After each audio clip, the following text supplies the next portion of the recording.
Okay. I think it's going live.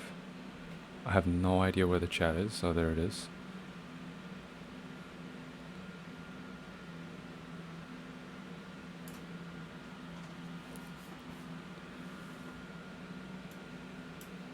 This.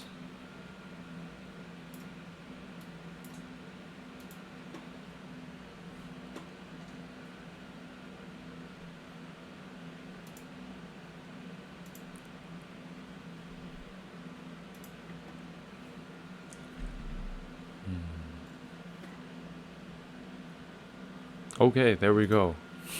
Hello. Hello, everyone. How are you?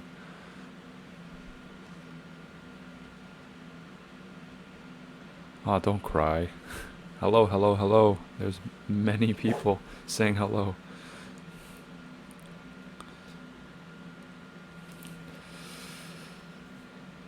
Hello, everyone.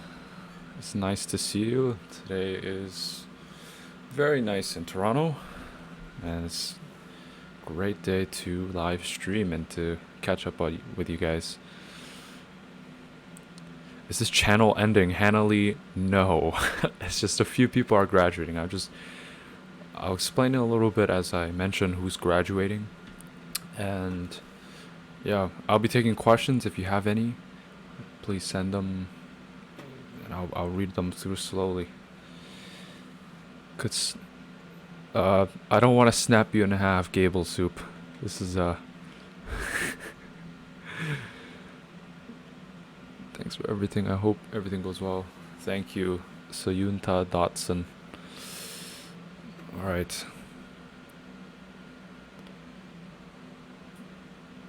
I'm just in shock. There's a lot of people. I have no way of sorting out comments and doing this. So let me just start with a few things.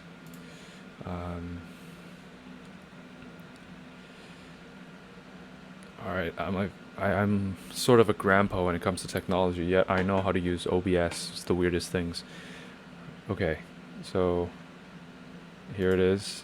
Turn this off. Okay, so gonna mention a few people that have graduated. This list will be right here. So if you remember, or if you know, Henry, the trombonist, he'll be graduating. Emil will be graduating. Fiona, Seiji, Daniel Lee, Nick, Aaron, clarinetist, Melissa, trombonist, Elizabeth, also a trombonist, Hugo, vocalist, Gwen, vocalist, Lindsay, I forgot what major, but she used to play trombone. Very admirable. James, vocalist, Rachel, and Jeremy. They'll all be graduating this coming year. And I'll also be graduating too, so that's why it will be rather, I guess it would be sad for you guys, because you guys have been seeing us for quite some time. And you guys have been very loyal to the channel, and I really thank you guys for, well, for me it would be 3 years? 3 years or so. Alright, okay. So this is going to be a little bit difficult because my computer is not the fastest and my internet's not the greatest, but we'll do with that. There's a lot of hello and goodbyes and farewells. Let's see. Okay, I think I saw one question. Hopefully I can read it.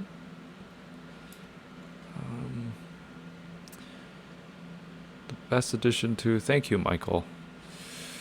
It's 1 a.m. I'm not sure I could stay long, but congrats on graduating. Well, Chikorita to Shante, thank you for staying up, but you should probably go to sleep. You can always watch this later. Ooh.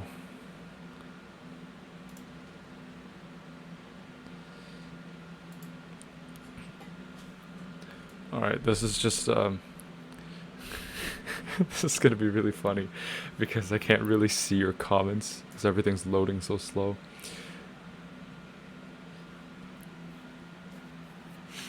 Feeling sad but happy for your future. So I guess I'll start with that because I can't really Oh, there you go. Ambrosia Chlorine said, "What are your plans after graduating?" We'll miss you. Hoo hoo hoo hoo hoo. So, I currently am a graduate of Eastman with a viola degree, viola performance, and I'll be heading to Texas for my master's.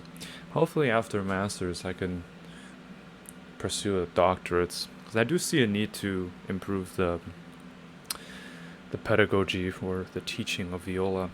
I guess it applies to many other fields where you learn more and more that whatever your teacher has learned, you can collect a little bit more information, and then at the same time, those, I guess, the older, or I guess the foundational workings of that field slowly dies off as history. So it's a weird balance, because you have to learn history and then you have to improve or learn more of the future. And yeah, so I do see a need for that. So I guess I do want to pursue a doctorate, and hopefully by then I have an idea of what I would like to write, because you always have to write some type of dissertation or paper. Yuka mom friend, hello. I always spot you in the comment section. Um, yeah, but otherwise, I don't really know entirely what my future goals aside from that is. Maybe it'll change. I think that's something that you guys would understand. You guys would maybe have a passion and then later realize that's not something you would want to pursue or invest your time. So right now I'm just waiting. Toronto is gross right now. I have no idea. I have not gone outside for a long time. I just went outside, and it's interesting. It's very different from Rochester, where we go to school. So that's a very, very weird weather out here in Toronto. Why is your hair like that? I actually just got a haircut. The lady was super nice. It was very weird because you have to wear your mask. And yeah, when you're trying to trim the side of your hair or the side of the head, it's just, they gotta lift the mask up and try to negotiate. And yeah, it's compromises with the mask is rather difficult, but you know, yeah, we'll just do. Alright, so, okay, now my internet's coming back, so I can start reading the questions. Yes, I've, for 4 years, worked. I don't know if working too hard. I guess not the academic side, more about the practicing and philosophical side. You really have to think about what you're doing. It's like, even as something as basic as, I don't know, I guess I wouldn't say basic. I would say like little things in your life that are essential to your daily workings. You start questioning. It's like, why do I hold bags in this way? Is it beneficial? So maybe that's just me, but I do think of that quite a lot, and it does preoccupy my mind in that manner. Is Kevin still on the channel? I think he is. Umukado. So, okay, let's read through the questions. Hopefully I can catch up. I hope you pursue all your endeavors. Thank you, iChild95. You guys did inspire me to take up music. Katrina Lino. I'm really glad that you say that. I think it's very interesting when viewers take the leap of faith to really venture forward into something that they're not really familiar with. And yeah, hopefully you have some guidance towards that, because it is very, very difficult to navigate music without some type of mentor or some inspiration. Do you have chicken nugget syndrome? I don't know. I don't know what that is. Does that mean Betty Snyder? You do have to explain what that means. Okay. How to improve musicianship? Long says musicianship. I think rather difficult, I would say, because I think over the years you have to study from a master. I think that's one thing with music. in the conservatories that you can't really entirely replace with robots or some type of online learning. It's because there's an aspect of apprenticeship. You learn from a master, and you learn, and gradually get better at your field or at your craft. So that's what I would say. But if you're talking more of like individual approach to improvement, I would really question the base values of your life. Because when you're on that stage, let's just say you're playing piano or whatever instrument, or maybe presenting a dissertation, you really have to express something that's deep to your core. And the hard thing is, a lot of people don't, sadly, and this is from just 4 years just watching musicians in a conservatory. Sometimes some people are too preoccupied with this world that they forget their own passions, and they kind of get lost whenever they present something so deep or really to their core. It's weird because they're presenting something that's very inert to them, but they haven't done the introspection. So really taking the time to look into that. It gets really dark sometimes, and very questioning of your base values, but I think that's the one way you would improve musicianship. Okay, who is staying? Great question. uh,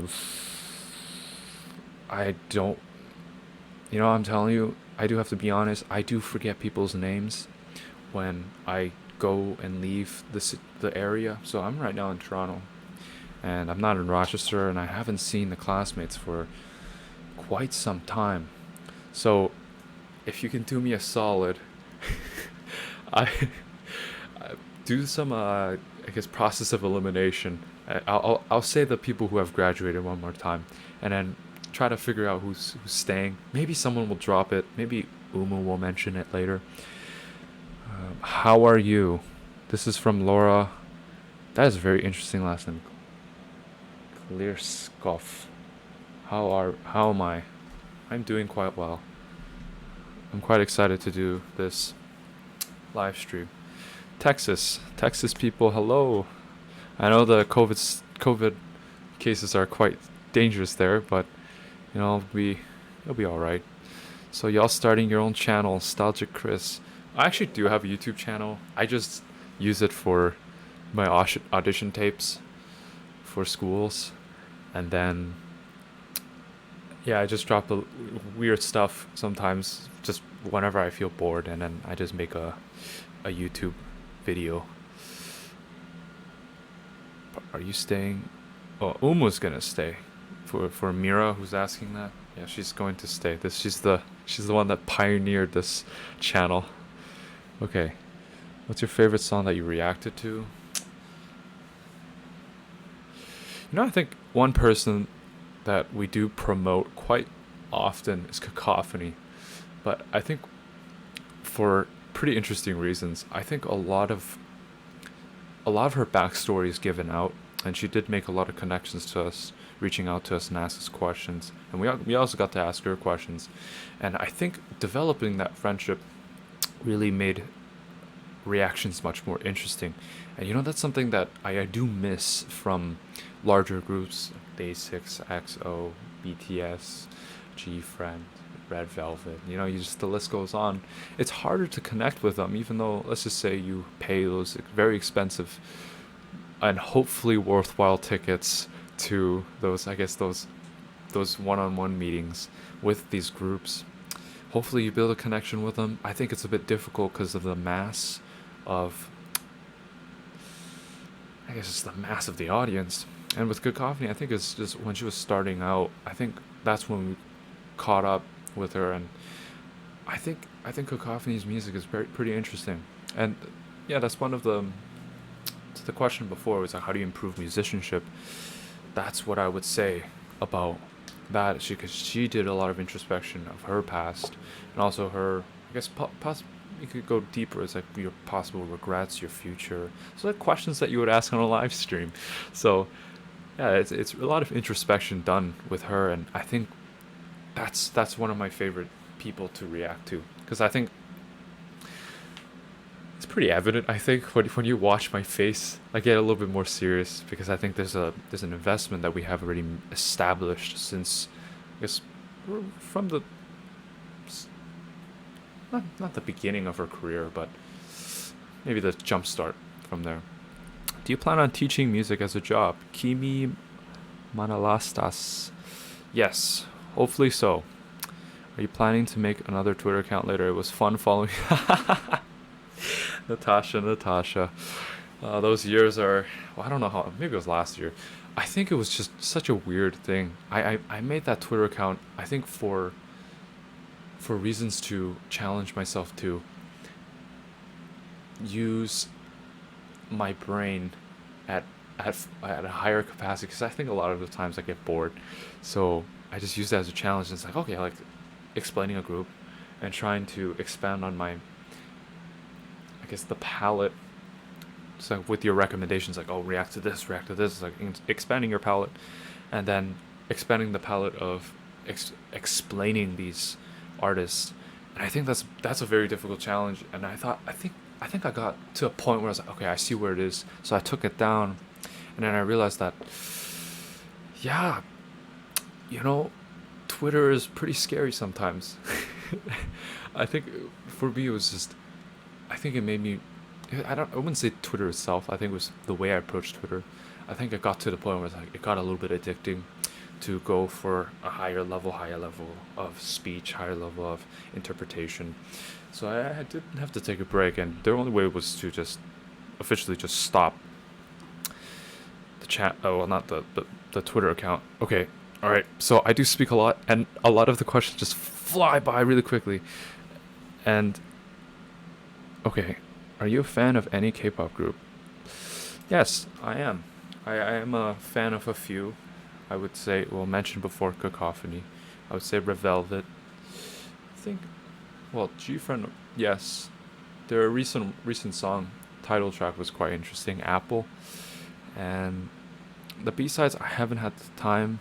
And I think that's one thing is, it's a bit difficult as classical musicians who, well, it depends, really depends on which reactor you're talking with. And what's difficult is managing your time with practicing, thinking about the music, and then listening to K-pop. I think for me it was a much more difficult. So keeping up with artists, I wouldn't say I'm a stan. I would just say it's like, I like their music, and I like their voice. Maybe that's the extent of it. Not to the extreme of like knowing each song by heart. I think it's a bit difficult with the time that I have. I've noticed that you're so well spoken in the channel. Hope to see you again. You know what's so interesting? I had such a hard time speaking when I was young. I think just going from, well, downtown Toronto was not the best environment to be. Okay, let me just fix this camera. This is so awkward for you guys uh, to just see just a part. Let me just, there we go. There we go, dead center. Now this is like a Zoom. This is just like a Zoom meeting. So welcome to my Zoom class. This is terrible. I'm sorry for doing that. This is terrible. And hopefully those people who are going to school are not dealing with this anymore. Zoom classes can be very sad. Okay. Do you have a girlfriend? Yes, I do. And she is quite the sweetheart. Love her so much. Take care of yourself. Maybe come back to the channel sometimes. Yeah, hopefully I can come back to Rochester, or maybe, yeah, to do some React sessions. Eddie K. Best of luck in everything, you, Umu, and the rest of the team. Thank you very much. Well, I'm glad that you got into K-pop because of our reactions. I'm really glad, because I think what's interesting with this channel and what Umu has done is to establish the foundational workings of the music itself. So music theory, explaining how perhaps the timbre of an instrument can influence the emotions that you're feeling, and I hopefully hopefully that was what conveyed through to you. Did you feel like you learned anything during your time on Musicians React? Lexi Allen. Yes, that's a very interesting question. Glad you asked that.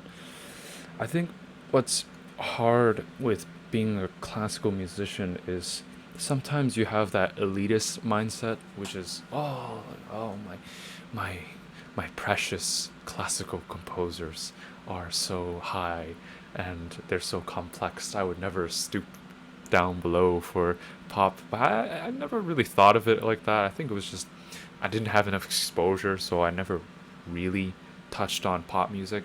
I think there was one video. I forgot who it was. Maybe if I could figure out, maybe post in the description. But it's explaining how mixing is done during in pop music, and I personally think that pop artists do a better job of mixing the sounds, of making sure that there's no interruptions with certain frequencies. So let's just say you have a really high frequency above 10,000 hertz, and then your soloist is climbing up there. Maybe you should take away that extra sound so that the soloist can have their own little limelight or solo. I don't see that happening too much with classical music. I think it's so complex with how many instruments you're dealing with, and as a conductor you really have to have those ears to hear which one should be less, which one should be more. That's why we have conductors, because they're actually the ones mastering, but they're really just mixing the sound. They're saying, okay, trombone's a little bit higher, okay, let's come back down, violin's a little bit more. It's like, okay, once you get to this passage, please pause. Like, don't go so too don't go so crazy with those fortes. I I think that's what pop music does quite successfully commercially. I think with that's I guess that's one criticism with classical music itself. Sometimes it's very difficult to pick out certain sounds. For instance, if you listen to earlier Brahms, oh man, that's Johannes Brahms. That was a weird, such a weird introspection into his life. It's just so much noise from one side, and the instruments are just clashing against each other. Maybe it's a texture, maybe I don't know. Personally, I think it's hard to listen to his quartets or his music, which is it's not so. It's not. I wouldn't say it's not done well, but I would say it's not done well in the aspect of mastering and making sure certain sounds come out. Or maybe that's a texture that he was aiming for. Okay. So, yes, again, I do have to preface this. I do talk a lot, and I do not get to the very bottom. So I'm gonna go to the very bottom and go to the most go to the earliest ones that were just recently posted. Alex McLaughlin. Hello. Every time I see Alex, he was my studio mate. He's a wonderful, wonderful violist. Hope he's doing well. I hope you're doing well, Alex. I can't speak English, so I want to say I wish you best of luck. Thank you, thank you. You'll be missed. All right, let's see. In my country, it's 3:30 in the morning. Weki Meki, I know that's a group. I think a group or a song. I don't remember. But I hope you go to sleep soon, because there's always time to come back. All right, okay. Something is behind you. Hopefully it's not my parents speaking in. Alright, radio voice for sure. Well, if I drop the hertz, I think that'll be interesting. Transatlantic voice. I don't know how they do it. I guess maybe the microphone wasn't too great back then. Maybe the fibers weren't too great either. Hello, hello. It's really nice to watch you react and share what you know with normal people like you. Oh, come on, we're all people here. I think it's a bit. That's the hard thing. You do have to, I guess, as individuals, it's not just being musicians. But you do have to get off your high horse. I think we do claim that a lot of times, and I think that's really difficult. I say this personally as myself. Sometimes you get on that surge of, I don't know what I would be thinking then, but yeah, I do have to come down and really explain things, and it's a very humbling experience with music, I think. And I think very sure you can be humbled in that manner for, I don't know, let's just say you're a mechanic or a plumber or, I don't know, window washer or someone who's working at a high CEO job. You do have to be humbled to really treat other people with care and consideration. All right. Okay. Let's keep going. I'm enjoying your YouTube video. Oh no. You have unearthed the past. I think Emma or Umu actually helped me with one of those recording sessions. Junli, I think you should go to school. I don't know why. Do you have school right now? Is school that early? Who's your favorite member of G Friend? Mine is Una. I think I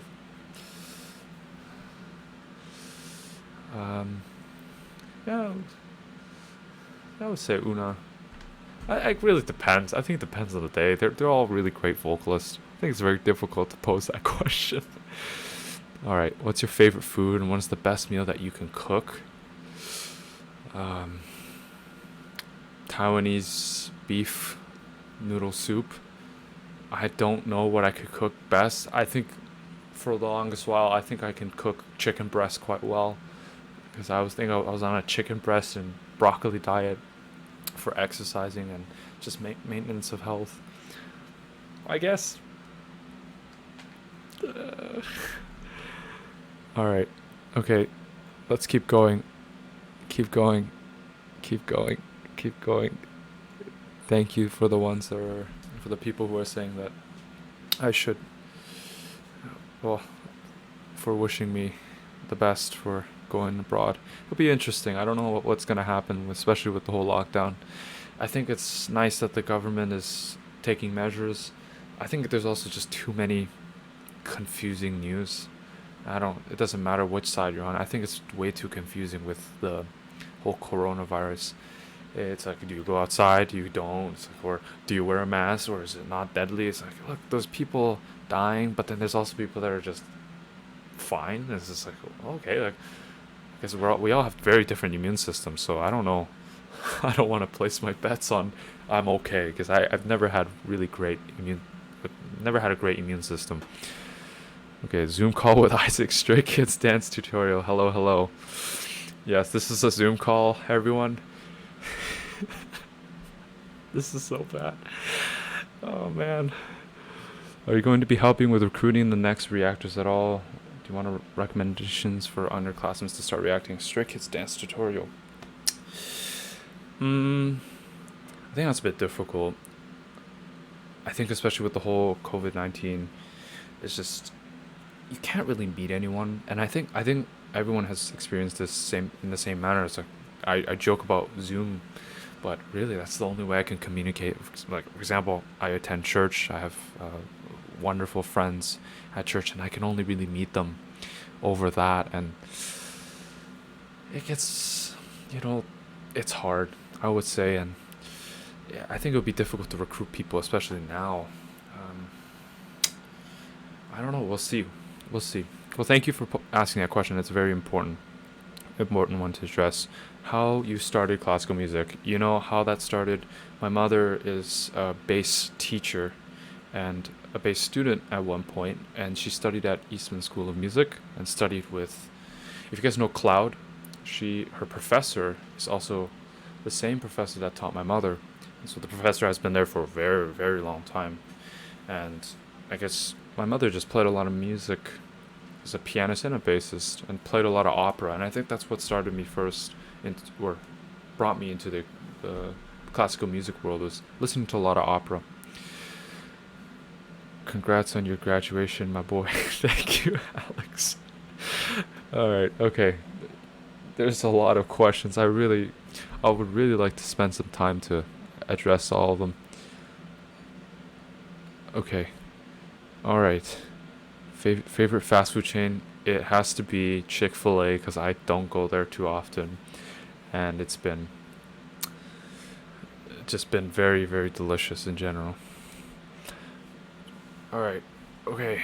We need to be like South Korea. I think, yeah, that's the difficult thing. Yeah, It's hard. I don't know. I don't know who to believe with the whole news. Like, where does it come from? Or the origin of it? Who's better at maintaining it? I think everyone.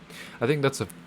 I think the fact is that every country has been touched in some way with coronavirus. So whatever the reaction is, whether they're overly prepared or lack of preparation, that's the thing. It really depends on the culture of approach. 'Cause some people value certain things, and maybe health or maybe diseases are what they focus on the most. But not everyone prioritizes that. So it's a bit difficult to say it's like, oh, this country does it better. It's like, yeah, they do it better. It's like, why don't you help the other countries? I think it's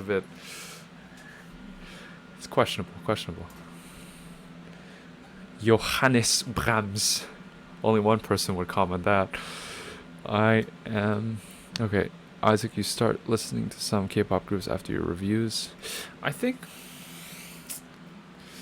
yeah, sometimes. Yeah, it's just, I think that's the interesting thing with. Uh, I think that's the interesting thing about React to the K. Also, just listening to music in general. You listen to one song maybe on the radio, you're like, oh, what's that? And then the announcer says, well, that's the Second Symphony to, I don't know, Anton Bruckner. It's like, oh, I'm gonna go home and listen to that because maybe you caught, I don't know, the last 20 Anton Bruckner's symphonies are way too long, but they're quite enjoyable. You listen to them and, oh, I didn't catch the whole thing. So I think that's the same thing with K-pop where, well, let's just say it's 3 minutes for B-side, 5 minutes if it's a title track for the cinematic, also cinematic portion, 5 to 7 minutes, and then you listen to it and you think, maybe I didn't catch everything. And despite the fact that Umu gives us time to react and say, oh, this happened, this happened, and then it became this during that time. And I think you don't catch everything, so I think I do review them sometimes. Again, there's a lot of reactions that we have to go through because you guys have a lot of interesting songs that you guys have been sending through. All right. Okay. All right. Okay. This is so awkward. Every time I read the comments, I just freeze because there's just which one do I, which one which one which one to read. Okay. Well, thank you. Can you do wacky? I really can't do reactions right now. I'm programmed to answer questions. Okay. Oh, Danielle Edwards. Hopefully I'm pronouncing that right. Oh, you're gonna downvote because I'm leaving. That's an interesting way of expression. Oh, so my mother told me that we always get free Korean food every week. There's this really, I think that's the wonderful thing with, I guess Korean mothers. I've always had Korean friends that had wonderful mothers that would just supply you with endless amounts of Korean food. I can't name all of them. I know that's how I ended up liking kimchi a lot because it's just like you get it for free. Like who doesn't like free food? So that's the interesting thing. All right, okay.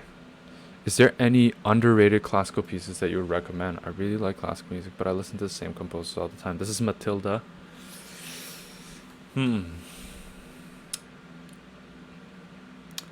Composers to listen to. You'll be surprised, but even composers that you know of, if you take their opus numbers or their repertoire list, you'll find pieces that most people don't listen to. For instance, let's just say Shostakovich, for instance. Okay, he's famous for his eighth string quartet, and then you take his last four string quartets as the basis of, well, it's not the basis of, well, it was based on the string quartet he was working with, Beethoven's string quartet, so intimately. So he dedicated the first violin, second violinist, violist, and then cellist. And yeah, it's like those are the famous ones because of association. But there's a lot of pieces by Shostakovich himself that you have never heard of at all. And I would encourage you just start from there, because you'll be surprised. Like even Mozart, there's some pieces that you just never heard of from him played ever. You know, you could go to the extreme. It's like, okay, forget the composers that I know of. I'm going to explore more. I think it really depends on who you talk to. I think giving you a few. Hmm, yeah, it's a bit difficult right now. I can't really. I'm trying to study for music history exam and I cannot remember any composers right now. But if it comes up, I'll tell you. I will tell you. Any fab. Oh, okay. Someone is asking me a very interesting question. Any favorite Japanese car? Well, it has to be.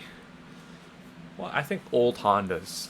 Those are some interesting vehicles. I think the hatchbacks are pretty interesting. Great engines. That's just a little side thing. EV bud. Okay. JSR reactions. Yeah, hopefully. Hopefully. Any any PlayStation 5 soon? I don't play video games. So that's why it's a bit difficult. I don't know. I think I heard that it came out recently. I think it. I don't know anything to comment on that. Do you have a private channel? Yes, I do. Um, I think if you just type Isaac Lee Li, you'll find it. I just posted this recent one, which is when I was on this TV show in Canada called Think Big. I think I was in the sixth grade or fifth grade. I have no idea why I even bothered auditioning for this TV show and how I even was accepted by the company. And yeah, hope you like it. It's pretty funny. I think just watching myself fail in many ways in that recording was just it's just funny. Or any favorite moment of filming on the channel? I think it was just the relationship between Umu, Kevin, and I. I think we slowly grew more as a trio, learning about well, it's just like what we like. Because I think that's the hard thing is when you initiate conversation. Yeah, I have problems communicating when I say that. When you initiate conversation, sometimes you have to get through that barrier, the social barrier of preferences, and it's not that bad. I think once you get familiar with them, because you're like, oh, they're gonna go this way, and it's like, oh, that's something new I didn't know, and you slowly learn more about what they prefer, and you just listen. I think that's the part of listening is you know what's going on, or maybe it's just something so new that you have never heard from that individual, and you just listen. And I think that's what we slowly developed in over the 3 years. It's like, well, you like this, or I think it's really evident with, for example, Kevin and I. He really picks out the harmonies quite well, and this is particularly with pianists. They play so many polyphonic chords, and they could do for many voices on their fingers. And with viola, you only have four strings, and I guess the highest you could do is four voices, but that's a bit difficult. It's usually double stops playing two voices, or three voices with Bach. So Kevin, you just naturally, if you watch the reactions, you'll notice that he's much better at catching these chords and also very specific scales, like the church modes and specific chords. Like, man, his polychord, I guess his understanding of chords are much better, and that's what he focuses on. And for me, it's just texture, trying to catch the texture of the music and stuff. Because I think for me, it's just I always try to see as a violist. I guess Alex McLaughlin would maybe chime in on this, but as a violist, you're really the middle. You are the middle voice, and you really have to balance out. Okay, Violin is on the higher register up here. Cello is also down there, but they also have the capabilities to climb up. Violin could kind of come down a little bit, and viola, you're the middleman, and yeah, you really have to listen to both of those. So that's why naturally I'm inclined to look at the texture of things and try to balance it out. So I think that's something to listen to when you're watching these React channels, is look at the instrument that they're playing or that they're studying, and see how their reaction is in accordance to that instrument, because they have different personalities. So okay, there's a lot of Korean comments. I cannot respond to you, but someone could translate. That'd be very interesting. Emily Quate, favorite viola solo. I play viola too. You know, I'm working on Stamets viola concerto right now, so I wrote my own cadenza. And I think I would really encourage you to play that. I think that piece, a lot of people say, it's cliche, but have you played it? That's the most interesting question. Have you actually played it to fully enjoy it for yourself and to actually inspect it yourself? Okay, I'm gonna scroll up and then. Okay, I've seen those comments. Let's see if I could. I'm going to sleep. To those who should go to sleep, go to sleep. It's much better to sleep and wake another day. Ay. What? Okay. Alright. Computer is slow. Okay. Any favorite memories? I think a genuine conversation about the music and relating it to a personal experience. I think those are my favorite moments, because it really opens up about what music is about or what we're working with.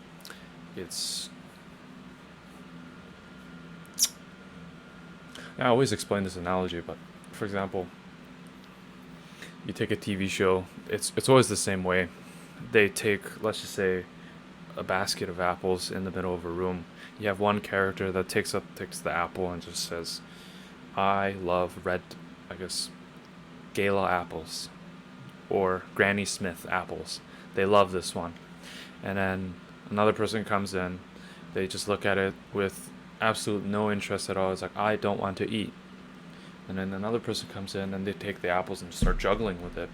I think that's the interesting thing with comparative analysis. You have one item that continues to be the same, and then all the other characters, no matter how many there are, they have a different opinion on it.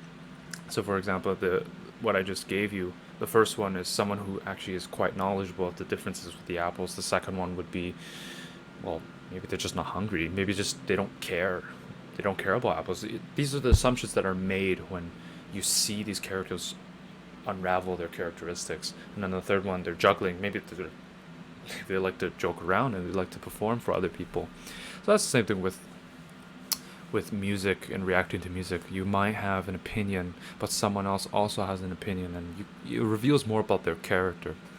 And I think that's the most interesting part about talking about music, seeing how people reveal themselves. Okay. Leia Rodriguez, thank you. Okay, alright, keep scrolling. Okay. Hi, never left a comment before. Well, this is your first time. Thank you for your comment. Okay, let's scroll down.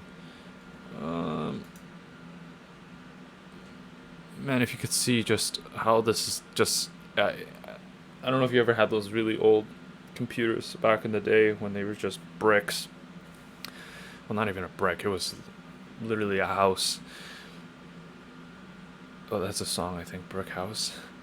But that stuff just loaded so slowly. So Emily Quate, you're working on the Concerto in C minor by Bach. Very nice. I think bassists play that, or the other key. Very interesting piece. Shiuki Hue. I still remember when I'm first watching you react. That's the interesting thing is once you start school and then you look in retrospect, it's like, wow, that's 4 years. So yeah, really, really invest in the things that are most important. And really, I would dive deeper as like what is actually important and see from there. What's your favorite classical piece? Oh.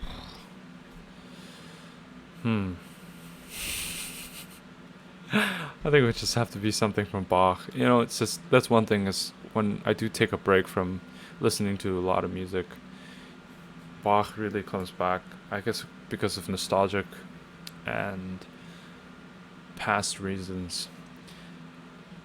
Just listen to them.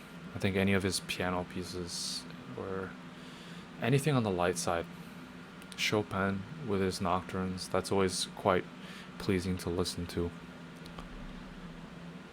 Okay. Alright. I have no idea how this is being perceived onto the other side with this much latency. Okay.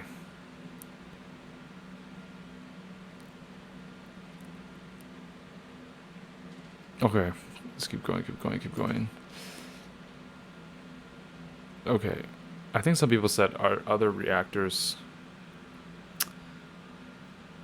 leaving. Yes, they are leaving. And I'll do another one later. And I just thought about it. That's a lot of people leaving React to the K. So Umu is definitely recruiting people at this moment. I think it'll be a little bit difficult, and it'll be much appreciated to support her during this time. I think it's a bit difficult for all of us.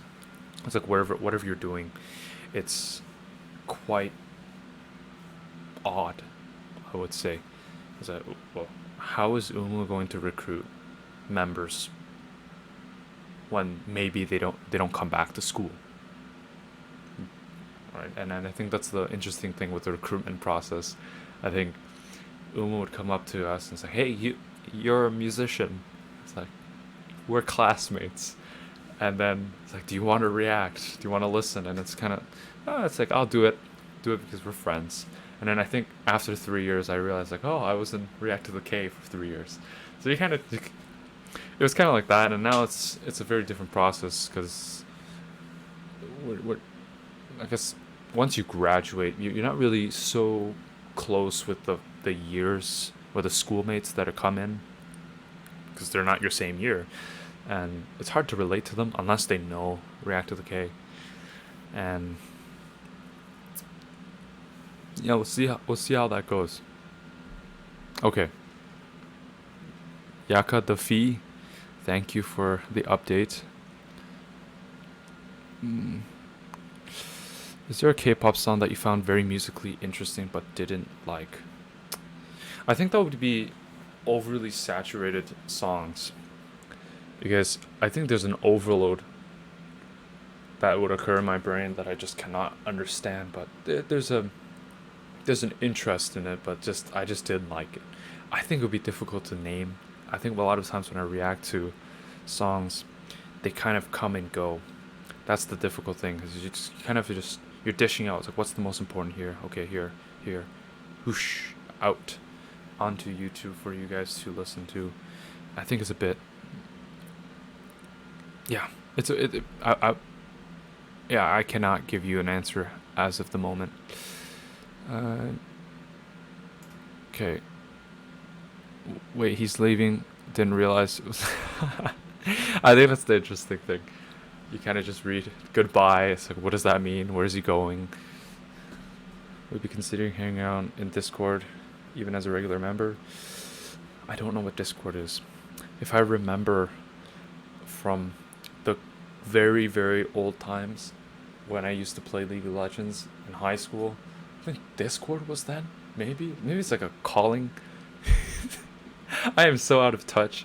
So I probably won't be. I don't know what Discord is. So okay.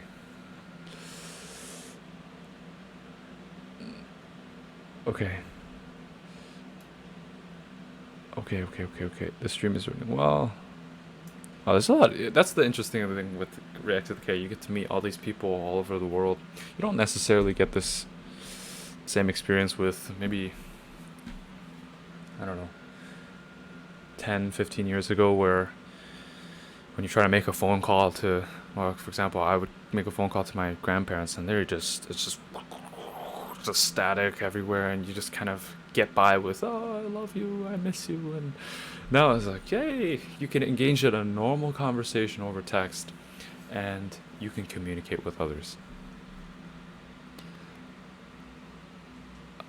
Okay. Okay, so there's a lot of questions to say. What's the favorite moment in the React channel? I'm just going to answer it on the top of my head every time that comes up. I think another time is, I think when we did the what's it called, the Toronto K-pop convention. That's where I was, and I think there was this one part where Kevin was just so into dancing, and we haven't eaten dinner. And I was just thinking, Kevin, I want to eat with you, with a bunch of people, but then you're going to like 12 a.m. nonstop, and I thought I gotta go home. I remember Kevin was like, "Oh, I'm so sorry, I'm so sorry," and I said, "It's all right." It's like, look, you wanted to dance, it's all right. I got dinner later, but I thought that was such a funny moment. Marhaba, what? I have no idea what that means. Discord is a chatting app for gamers, but there's a server for React. Okay, Cloud is most active on Discord out of the reactors. Ah, ha ha ha. Where do I see myself in 10 years? Maybe in a house? Still playing viola? And I don't know. You know, that's an interesting question. I don't think I'd change too much with the way I do things. I think it's been pretty consistent. I have one high school friend who said that it's interesting that I would, well, from high school, he was like, yeah, you played viola and you never stopped. And I said, yeah, I haven't stopped at all. And yeah, it's very weird. You just keep going and you just don't stop. And Weki Meki is continuously saying a word that I should say, but I have no idea what you're saying. I'm so sorry. I just have no idea what that means. Oh, it means hello in Arabic. Oh, cool. Well, hello. I can't. What was the weirdest moment on the channel? You know, all those people who can actually find that in the YouTube channel or in the React session. I don't. Wait, was it that time? No, there's this one video. It was so weird. I think I was. If I remember, the video was this lady who was very pale, and her hair was white, and everything was disjunct. It was there was a meter, but then it stopped, and I thought, oh, maybe the Wi-Fi ran out, like my Wi-Fi running out for the stream. It's it just stops entirely, and then it's just weird, just very weird noises. It's just a bunch of cacophony, and I have no idea what that what that music video was, what the title was, who the artist is. I think the general idea of the story behind the song is a rebellion against some type of Korean standard or some type of standard. I don't think it's Korean. Maybe it's the K-pop industry. So yeah, that was a weird time. I think once I reacted to that, it was very odd. Just I remember sitting there thinking, what is that? And there's a lot of music like out there, especially with classical music. It just stops in your face, and you're just thinking, "Excuse me." I think it's the equivalent of talking to someone, and they're normally talking to you, and then all of a sudden they just turn off and they walk away. It's just what happened. there's just a complete disjunct because you start questioning, like, did I miss something? Did I say something wrong? And that was an interesting time. I can't remember the song, so if you could find it, that'd be pretty interesting. Jad, thank you, thank you, thank you. Hope I can play an instrument like you guys. Danya, I would say it takes time. It takes a lot of time to practice an instrument. If you really, if you see a, that's the thing is, if you're very self-motivated, it's very, very easy to pick out, okay, this is what I want to do with this. This is what I would like to do in the future with this instrument. And I think that's one thing that connects with most of the instruments or instrumental. I cannot speak. What connects all of the musicians who play instruments? They just knew when they had held that instrument, it's like, this is what I would like to do. I think it's the same thing with you guys too. It's just you wanted to pick a field. It's like, this is what I would like to do. And sometimes you might be disappointed. Maybe it's discouragement. It's not necessarily. I'm telling you, many times I would question the purpose of viola, and it's, yeah, you kind of go through up and down moments, and you could be discouraged, and you still have the passion to do it. That requires a lot of thinking to see whether if you are actually disinterested in the instrument, or you have been discouraged to the point where you're convincing yourself to quit. So it's very, very interesting one that you have asked. If you could learn another instrument instantly, what would it be? Piano. I think piano is an interesting instrument. It's very it's universally accepted. Mostly. mostly. Not all places. Okay, so there's some questions about K-pop. I do want to address those. Do you follow any? It's going everywhere. Okay, here we go. Let me highlight it so that doesn't move. Do you follow any music group on your own? Not so. I used to follow G-Friend quite strictly, but yeah, I haven't been doing so. It's just a lot of transitions, moving places, and also switching from an undergraduate, well, not switching, but advancing to a graduate degree. Your thoughts on Day 6? They're very consistent.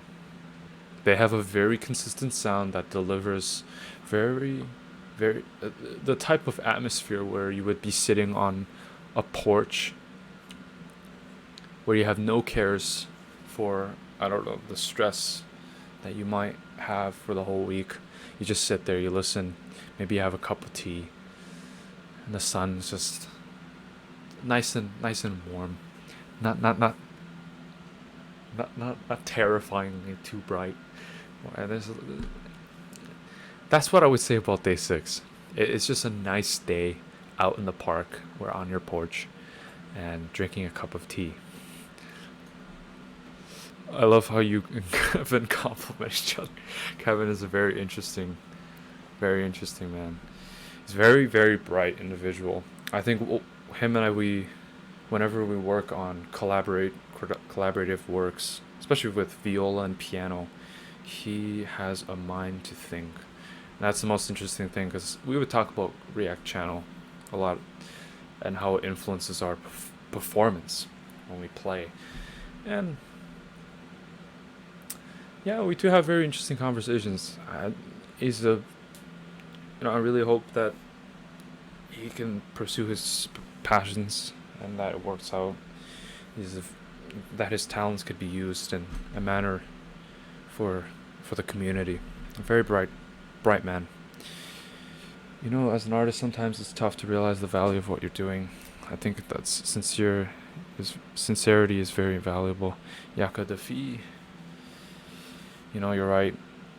I think understanding your value is, that's one thing. It's some people, they see their value, but other people don't. And that's where the roads split because some people just quit. And I'm telling you, at Eastman, at any school, really, you could see the most talented person. I remember this one person who played cello. She went to this pre-college. I think she went to Juilliard pre-college, which is quite understandable with how talented she is. They prepare the students quite well, very well, and yeah, she just left. And look, some people just don't. They don't see it. They don't want to see it, or perhaps they just don't want to do it anymore. Hardest piece you played, or piece you really hate hearing?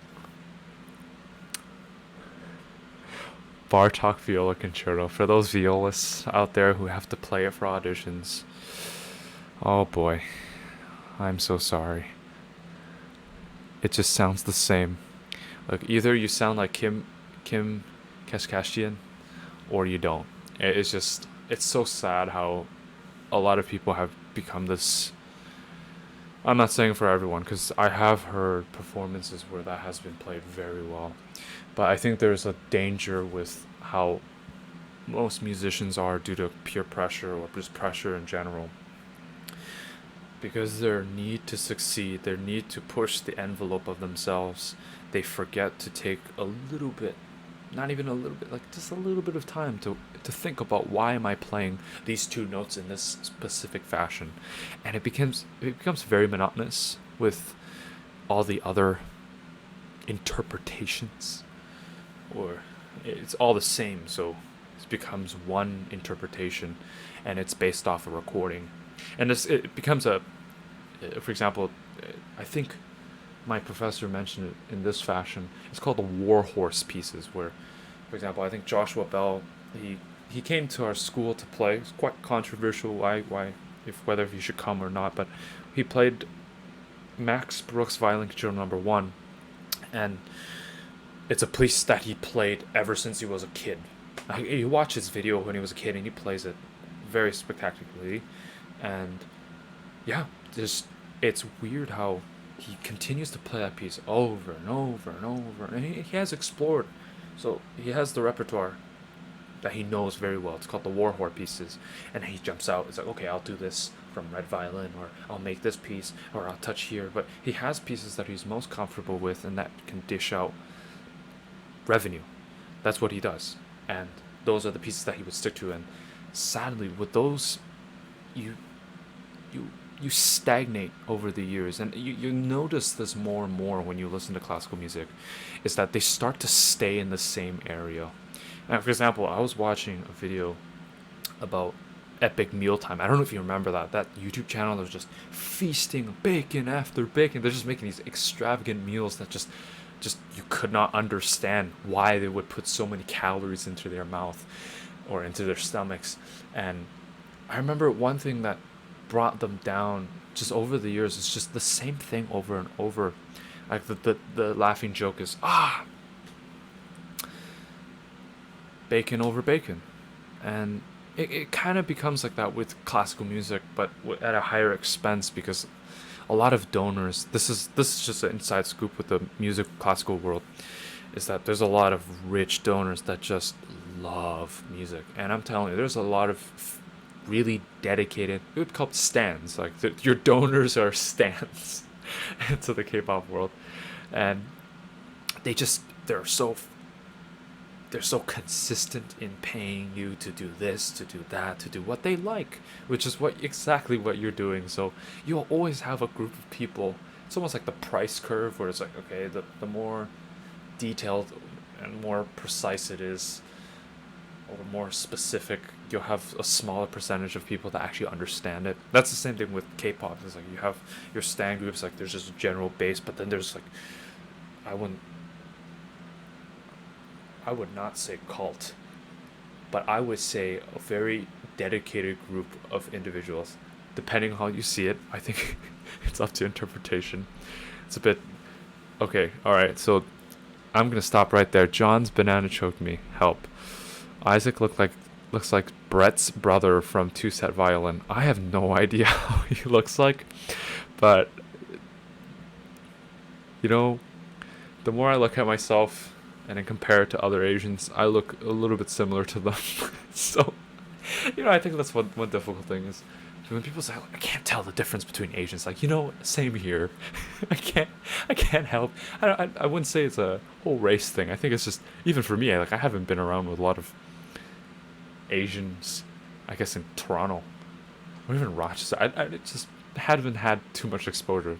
So it's just, when I look and I was like, yeah, I could see it. I don't really see myself as too distinct from the group. Okay. All right. Okay. Okay. Okay. Umu said he did. Nick and Isaac reacted to Gotcha's RTK performance.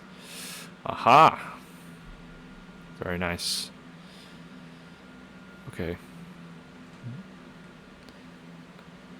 Is there a K-pop song that did something you wanted to incorporate into your compositions? Lorenzo Marfil.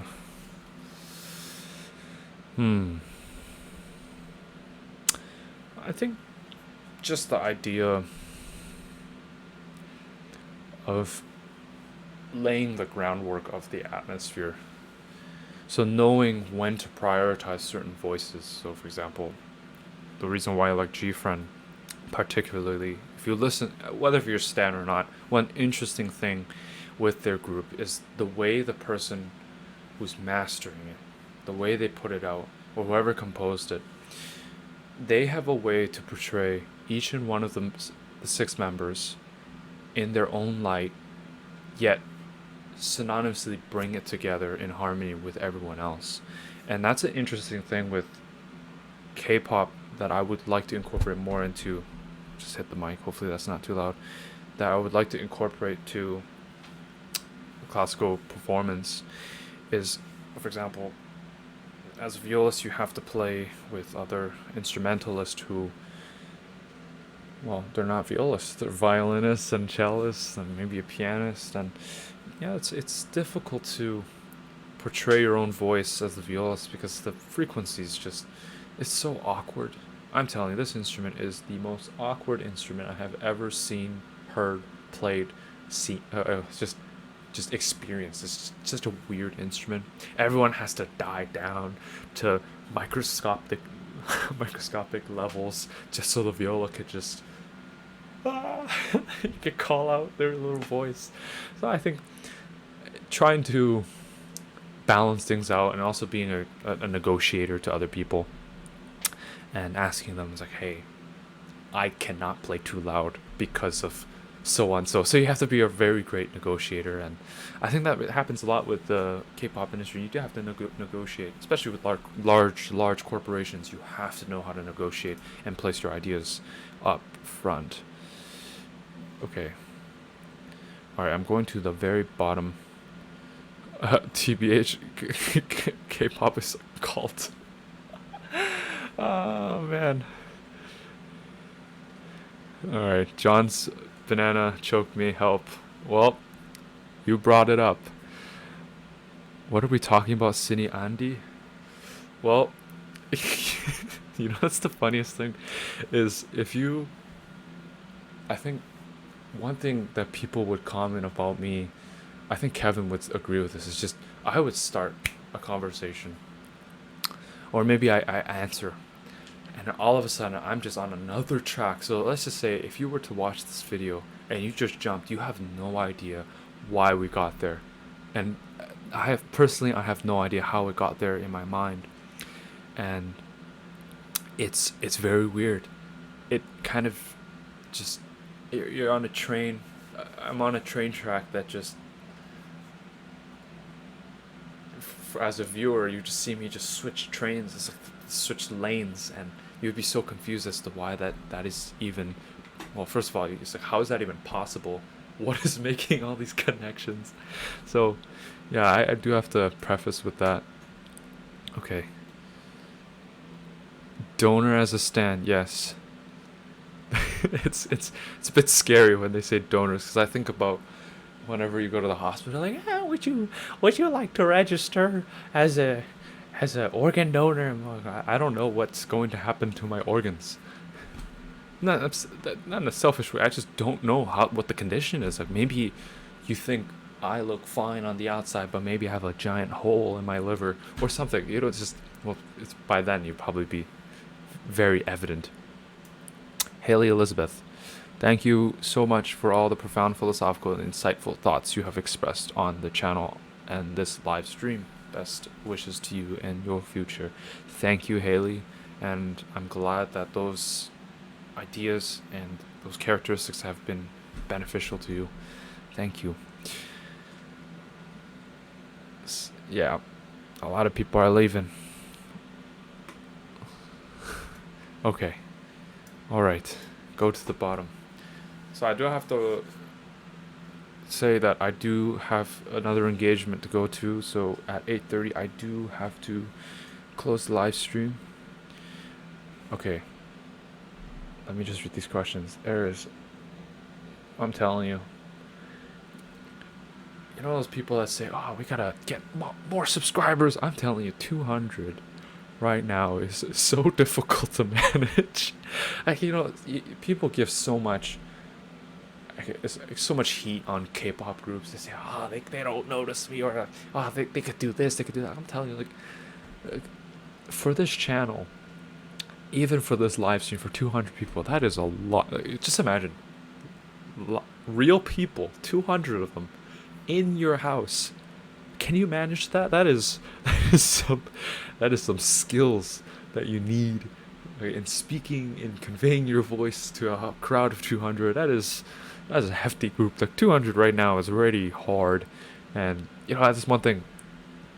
Try to give those creators or the people that you follow some slack.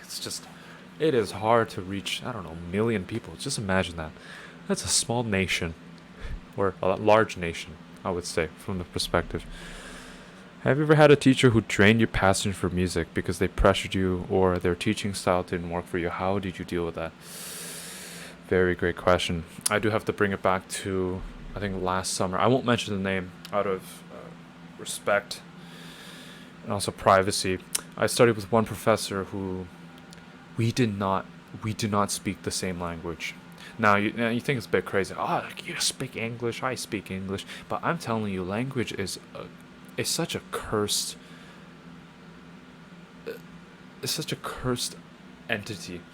Every time you speak something, I notice this is gonna get a little bit deeper, but every time you say something, you might have the intentions of, well, treating them nicely with respect, but they might convey it completely in the opposite direction. And I remember when I was learning, the professor, he said, your hands should be lighter, your right hand should be lighter. I remember my left hand, it was really quick. This was a 2-week session. I learned the left hand really quickly in, I think, a day. And the right hand, I was trying to figure out, trying to negotiate myself, really, how to position my arm. And I remember the teacher came up and said, "You know what? Just forget everything I taught you and just leave." And I thought, just like that song I mentioned before, probably like 30, 45 minutes ago, there's this one song I listened to where it was such a huge disjunct. I literally questioned my life, just thinking, what happened? Did my internet break down? My computer broke down? Or am I going crazy? Like, all these questions. So that teacher did that. He's like, just forget it. You're not learning. Get out. And I thought, did I do something wrong?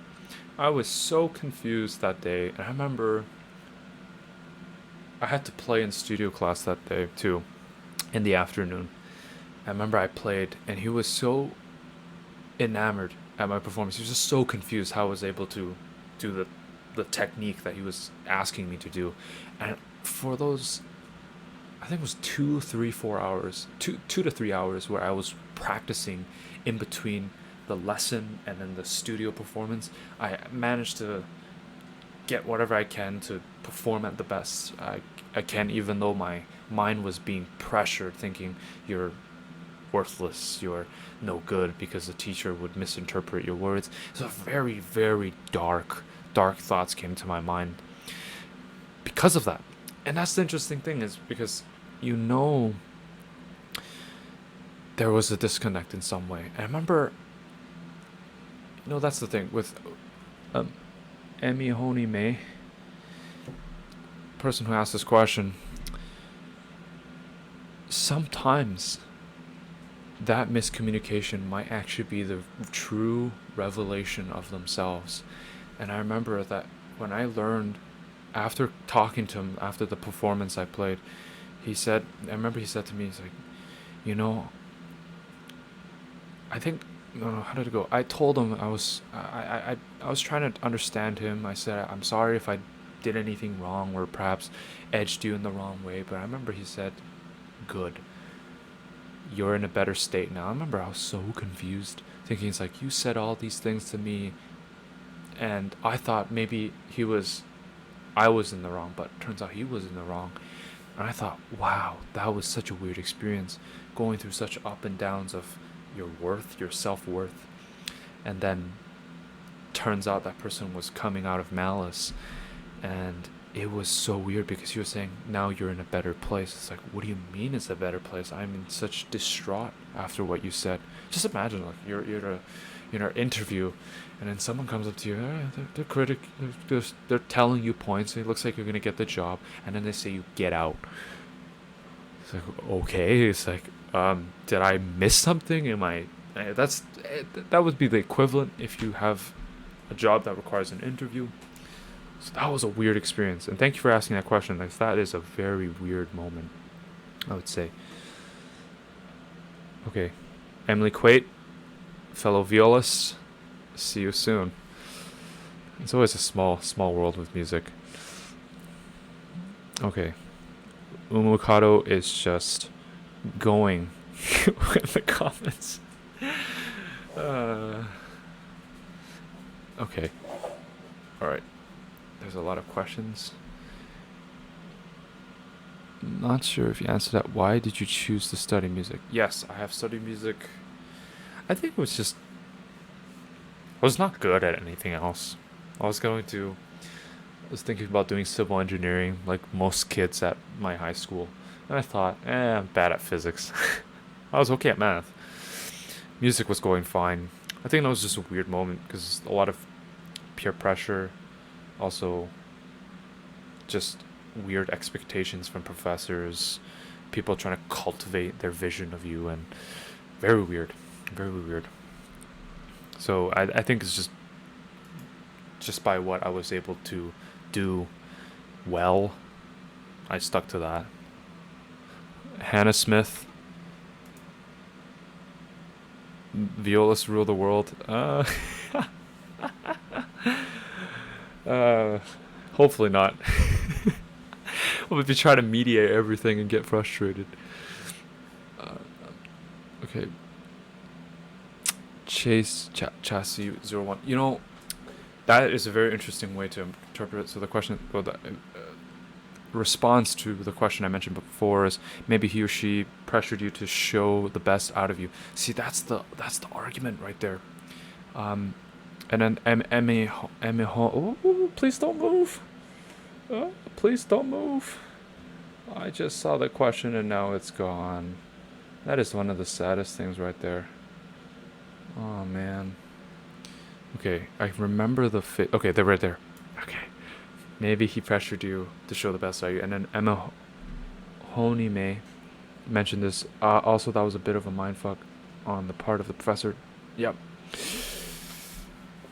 Yeah. So that's the two arguments. One person is trying to manipulate you to get you to a place. And then there's Chassis 01 who mentioned maybe they're pressuring you to get the best out of you. So that's the thing, is the outcome worth it? I think that's what it came out to. And it's just, I think for me it came out to be better because I learned what not to do as a teacher. And you'll be surprised. It didn't make my performance better. It's like, maybe like the ideas were there, but the way that professor demonstrated or the way he portrayed it was the most manipulative way I've ever conceived of. As a younger person, also as a student of any professor, I think you'll be profoundly confused at your teacher's handling of that subject or the handling of that instrument or handling of that field, because they know things that you don't even fathom. You can't even understand. It's like a, I don't know, let's just say you disobey your parents, and then your parents, they say, you're this, and you never heard half those words. And you're thinking, it's like, wow, they're very knowledgeable at rebuking me or correcting me as their son. I think once you learn in retrospect, that's when you know whether it feels worth it. And that's the one thing. It's like, for me, I think it was worth it because I know what not to do as a professor. Though the ideas were great, the ideas helped me much. So for those two questions or those answers, I would say that it's a little bit of both, but time is the determining factor. Okay. Yeah, passive. Yeah, that's one thing with the music world. I do have to tell you, Emma Anna Honeme is on the point, and there's some instructors that are very passive aggressive. There's reverse psychology, and I'm telling you, be careful, because let's just say if you have friends or if you ever have children in the future and you're sending them to music, one thing you have to be very careful is who you're sending your children or your friend to, because a lot of these teachers, they don't have their emotional baggage from their past in check. And I'm telling you, sadly, a lot of people don't have that, and they lash out on their students unknowing. Just imagine you send your precious child to a lesson thinking, oh, they're going to learn great things about viola, they're going to learn technique, they're going to do this, but you're actually sending them to be mentally abused.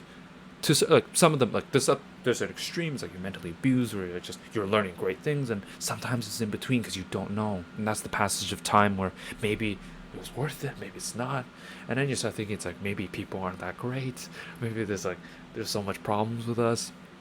So yeah, I would say I have met some really weird passive aggressive professors that you really just, you're walking on eggshells most of the time. Like you think, like especially the culture now is like you feel like you're walking on eggshells all the time with your speech. I'm telling you, it's very prevalent in music. I think that happened before, especially in the 60s when apprenticeship in music really kicked off. You just follow teachers and they're like a dictator with the way they tell you. It's like, you gotta do this, you gotta practice this. If you don't do this, you will fail. You blah blah blah blah blah. They dictate your life, and I don't know. Some people work out well.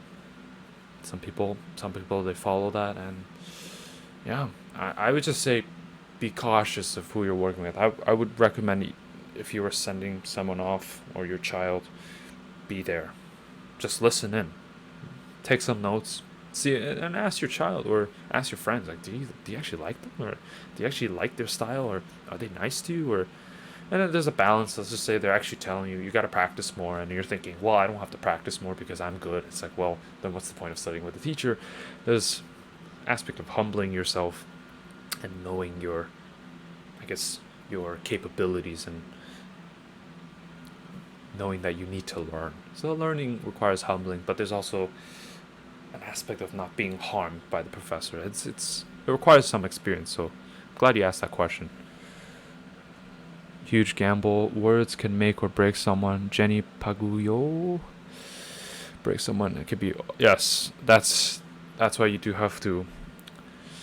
When you say, that's one thing. Like people that say apologies, like especially like I think it's just a common.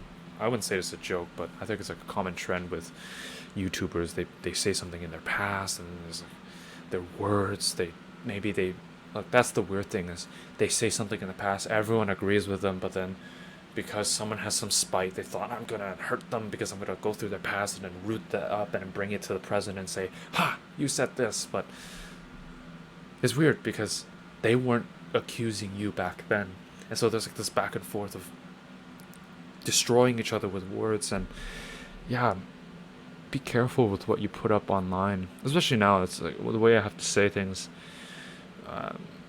I know they're gonna stay up there for a long time. And yeah, it's like next time I would caution, especially the people who are on Twitter, like, look, that stuff, you post something, you mean it this way, someone might interpret it the other way, and you gotta explain to them, but they don't care. They just want you to apologize. And it's like, well, if you don't bother to even meet the basic standard of conversation, it's hard to even understand anything. All right, this is the. Oh no no no no no no no! Ah. Have you ever cried while practicing your skills? Because I've cried a few times before finals, as a flute sounds wrong. Teacher assigned us different instruments a month before finals.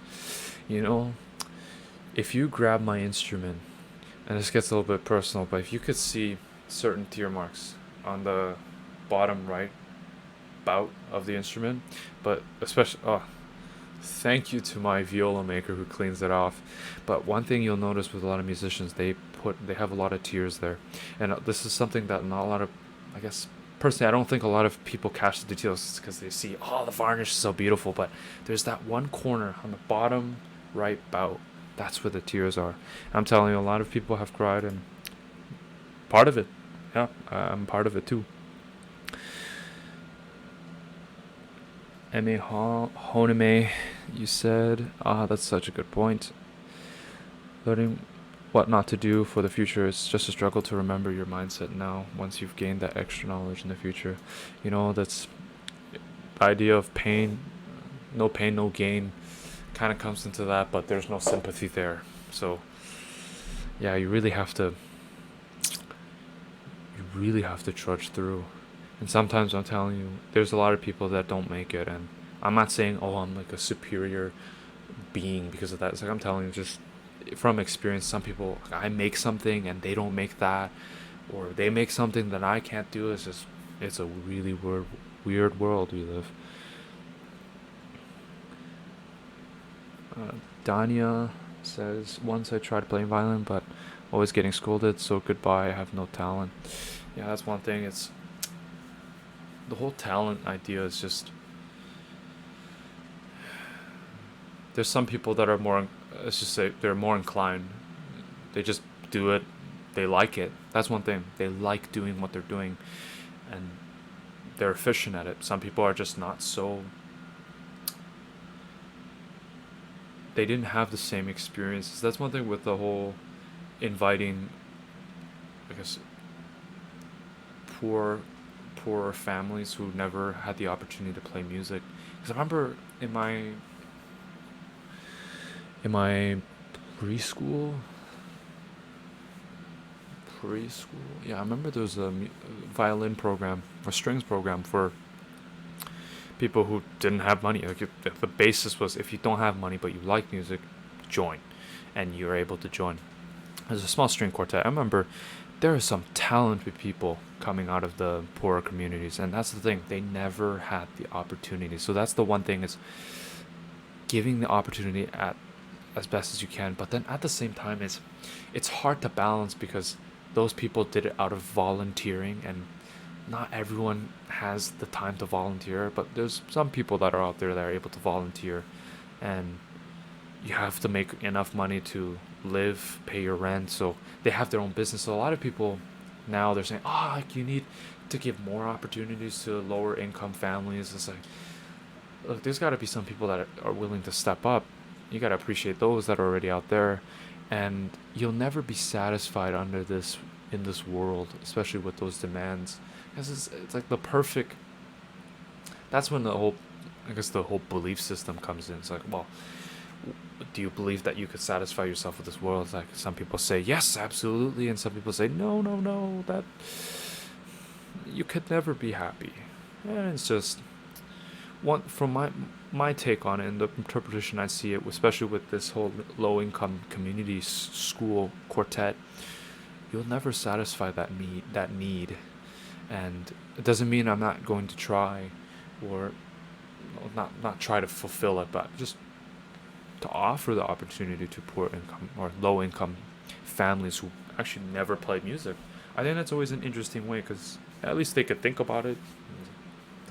Play music, you do have to be very well off as a family. I'm not saying it's just, oh, you're bathing in money. Maybe you're just scratching away, right? Just scratching away, just at making payments, and not all musicians are rich, but there's a threshold that you have to pass in order to pay for, I don't know, if you have very, very expensive instrument insurance, buying the instrument, bow, or case, all this stuff, music. Maybe you have to get an iPad. Like everyone's getting an iPad now with manuscript paper online. All this maintenance stuff. It's like you change your strings, or if you play a wind instrument, make sure you clean it. Maybe you use the correct solvent, and I'm telling you, it's a lot of maintenance. That's for sure. So it's something to really consider before you enter into music. It's a huge investment, especially with anything else. Like if you go into cars, oh, I need to buy this car, I want to do this and do that. Once you have aspirations, there's all this financial needs that needs to be made in order to reach that. So the same thing with music. You could play on like for example, the instrument I have. I thank God for an instrument like that. It's it was very well within the budget that we had, and it sounds fantastic. My professor, he says the same thing. My instrument's around 8,000 Canadian, and his instrument's half a million, folks, USD. So he said my instrument sounds like his, and I thought 8,000 Canadian, which is any Canadians out there, the dollar is not that great right now, or Canadian dollar. So yeah, there's a weird thing where the more expensive, the more higher you pay. Sometimes it's better. Maybe it's just the name. So yeah, it's a lot of investment that you have to put into, and really consider the steps. My teacher just can't relate. I'm so sorry about that. A lot of the times, some teachers are just too frustrated, or they just really can't help you. And some teachers are unwilling to give up and say, hey, I can't teach you, but I know who can teach you. And yeah, you really have to. That's one thing. Either if you want to quit, I would say yeah, but if you still like it, I would try to find another teacher. Okay, so it is 8:30. Let me just try to get one more question. Okay. Yeah, that's the thing. Sandra M. It doesn't matter what teacher. It could be a chemistry teacher, viola teacher, a teacher in, I don't know, painting. It really depends on what you say to other individuals and how you handle them. Maybe you handle them so poorly that you can't even see it, and scary stuff. Isaac top trending on Twitter mostly because of Jonathan Isaac. Oh, that's funny. When there's some association. The kind of manipulation seemed common with instructors back in the 70s, starting at preteen aged. I'm telling you, that is a scary business right there.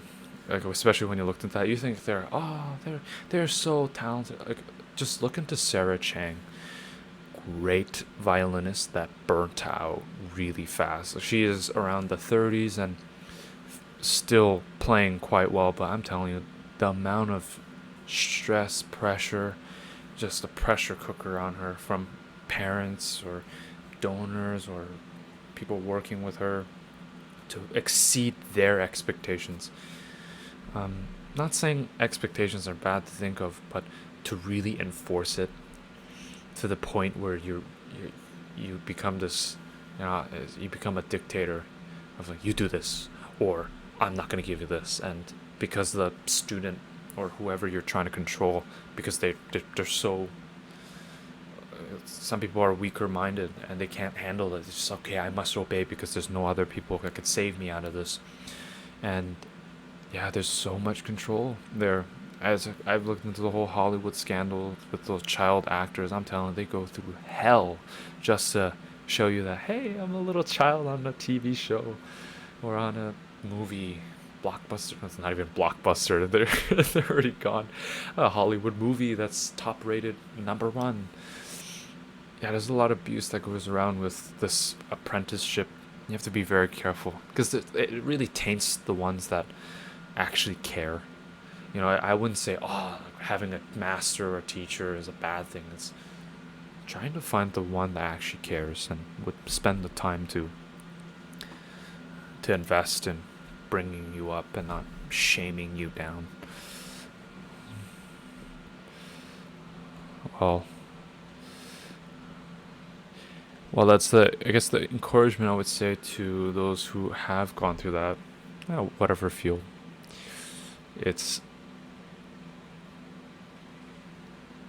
know that there are teachers out there that are willing to spend the time, and I would put my hope on that. There is always a teacher. There's a teacher there who is looking to guide you in a manner that pushes you, corrects you, and guides you to the truth. And I wouldn't dismiss it so quickly. And the sad reality is this world is filled with them, but there is one teacher that will do that. Just keep looking, and you will find them. You will find them. All right. So, let me just. Oh yeah, Mariana Raymond. I'm telling you, it always starts light, very light. It's kind of like, I don't know. I remember my English teacher said this. You're either what is that called? You're jet skiing over the surface of the water, or you're scuba diving, and you're staying on one topic and really digging in to the very bottom of the sea. A lot of people are willing to sacrifice scuba diving just so they can do I forgot, jet skiing. It's just skimming across the surface. I'm telling you, it's just, that's one thing, is a lot of time people, like especially with social media, you're scrolling through things, like you never dig deep enough. So yeah, that's one thing. Take some time really to think about certain things, like why am I doing this, or why do I like this? Yeah, I think that's one thing with music, with React to the K. You think about it, why do I like it, or why don't I like it at all? It's like, why do I distaste this? And also, there's a way to say it. It's not bashing them. It's like, oh, this group is garbage, blah blah blah blah blah blah blah blah. They should be disbanded. They should leave. It's like, no, it's not that. It's just I don't necessarily agree, or I don't like it personally because of my past experience of preferences, or even the preferences of now, and then wording it in a manner that, well, shows respect to the opposition or the opposing side that you don't agree with, and then trying to talk about what they like, or what is objectively true. So for example, it's like, oh, they did this quite well, they did this quite well, I just didn't like it because I don't like the way they did this, so on and so forth. So yeah, it's a very interesting journey in React to the K to look through those, well, to think about those questions, really, to spend time evaluating what your values are, what is core to you. And yeah, let me just go through the graduates. I'm gonna try to do this on OBS. Let's see if we can do this. So okay, so this Zoom meeting will look very different now because I'm shifting it to the side. So graduates, so the people that are graduating are, let's see if I could find it right here. Oh no, let's see if we could do this. Okay, so I'm graduating and I won't be, yeah, we'll see. I don't know if I could come back. It's very busy. I told Umu that I can't show up for the future reactions. Maybe if I come back to Rochester or to the home base of React to the K. But so far,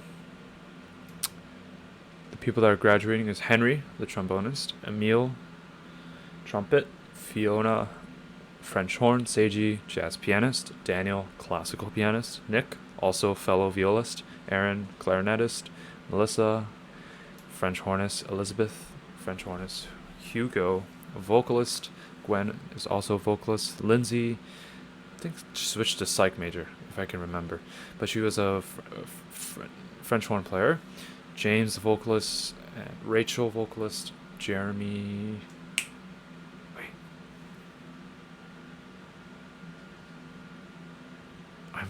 I'm completely forgetting Jeremy. But those are the individuals that are, well, these are the people that are graduating. So they will have their their own live stream. I think a few of them on the Google Doc in the description below. And I would really look at that. If you want to talk to them, maybe save the date, and if you could make it, great. And please go to sleep if you can. I would not throw away precious time of sleep for, I guess. Well, I guess it's an honor to talk to you guys. So I don't value too much of myself in that manner.